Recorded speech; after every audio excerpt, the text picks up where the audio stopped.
nakikita nyo ba ang aking palaisdaan? Kamo. Dati natatanaw nyo, hindi amin yan. Kanila. Yan, yung mga yan. Sa kanila yan. Hindi amin yan. Yan sa amin ha.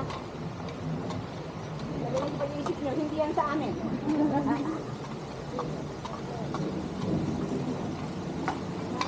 Bye.